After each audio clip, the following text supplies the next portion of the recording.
The Uninvited Architect, a Quietude story about love and weight. There is a sentence living in your head that you didn't write. It arrived one day, perhaps during a moment of high tension, a clumsy attempt at honesty, or one of those sharp, casual remarks that people throw out like they're tossing away a gum wrapper. Maybe it was a partner, maybe it was a sibling, a parent, or a friend who thought they were being helpful. It doesn't really matter who it was. What matters is that once it was said, it moved in. It unpacked its bags. It started hanging its own dark curtains over your windows. They looked at the skin and the bone and the soft breathing reality of you and decided to give their own emotional limitations a name. They told you that you were a problem because of your weight. When someone we care about says something that cuts into the softest parts of us, we don't just feel the sting, we feel a structural shift. It's like someone walking into a house you've lived in your whole life and pointing out a crack in the foundation you never noticed before. Suddenly, you can't stop looking at the crack. You start to wonder if the whole building is about to slide into the earth. You start to move through your own rooms tentatively, waiting for the floorboards to give way. You begin to rehearse your own movements, trying to walk lighter, trying to take up less space, as if you could eventually become a ghost in your own home. For a long time, you might have treated that sentence like a prophecy. You started to view your own body as a project that needed managing, a difficult tenant you were trying to bribe into being more cooperative. You might have spent months or even years attempting to negotiate with the reality of your own reflection, as if you could eventually argue your way into a version of yourself that would finally feel safe from a repeat of that comment. Think about the sheer, staggering ego required for someone to say something like that, to believe that their personal aesthetic preferences are a universal law. It's like a person standing in front of the ocean and saying, "I find the salt content a bit excessive.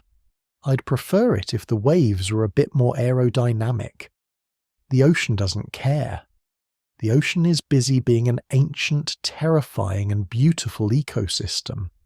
It is busy pulling the tides and hosting life in the dark and doing things that have absolutely nothing to do with whether or not someone in a fleece vest finds it appealing. But humans are different.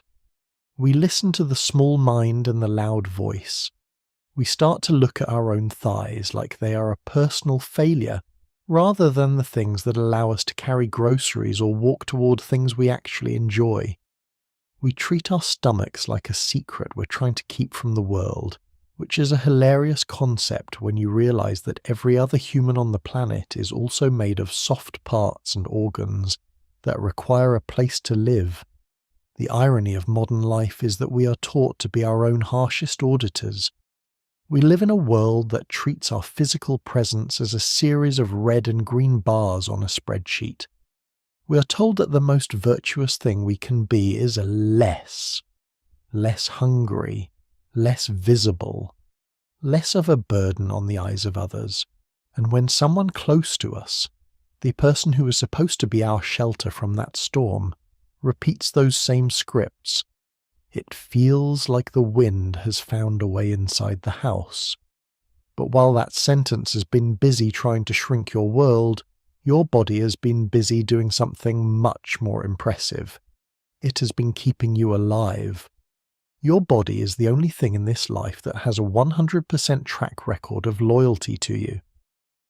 While you were lying awake at 3 a.m., replaying that comment and wondering if you should skip breakfast, your skin was busy protecting you from the cold. Your heart was beating a rhythmic, undeniable yes against your ribs. Your lungs were pulling in the world and turning it into life, over and over, without asking for permission or an apology. Your body has survived every flu, every heartbreak, and every night you spent wishing it looked like someone else's. It has rebuilt itself cell by cell while you were sleeping, regardless of whether you felt worthy of the repair. It is a biological miracle that has survived every insult you've thrown at it, including the ones you borrowed from them. You do not have to fix yourself to deserve the space you take up. You are a physical fact. You are an undeniable reality. And the people in our lives, even the ones we love most, are sometimes very bad at seeing the whole picture. They get stuck on a single detail, a single crack in the wall, and they forget that they are standing in a palace. They forget that the fullness of your frame is just the vessel for a story that is far more interesting than any number on a scale. If someone tells you they can't love you, or can't fully accept you because of the space you occupy, they're effectively handing you a map of their own limitations. They're telling you, I am not equipped for the complexity of a real human being. It is a failure of their imagination, not a failure of your gravity. You don't need to have a radical epiphany tonight. You don't need to look in the mirror and shout affirmations until you believe them. You don't even have to forgive and forget because some things are etched too deeply for a quick eraser. Just for tonight, stop being the architect of your own disappearance. Let your breath be deep.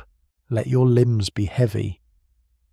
Acknowledge that you are here and that being here is the most important thing you have ever done.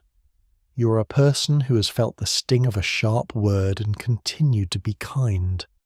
You're a person who has been told they are too much and realized that too much is just another way of saying expansive. The house is quiet now. The sentence is still there, maybe, tucked away in a corner like an old ugly chair you aren't ready to throw out yet. But it doesn't have to be the centerpiece of the room. You can walk around it. You can look past it. You can realize that the ceiling is much higher than you thought. You can realize that you are allowed to occupy every single inch of the life you were given. You're not a draft. You are the final copy. So sit in the quiet. Feel the weight of yourself against the world. That weight is your presence. It is your claim to the earth. It is the evidence that you exist, and that is a beautiful, heavy, undeniable truth. Carry this quiet with you. Still here, that counts.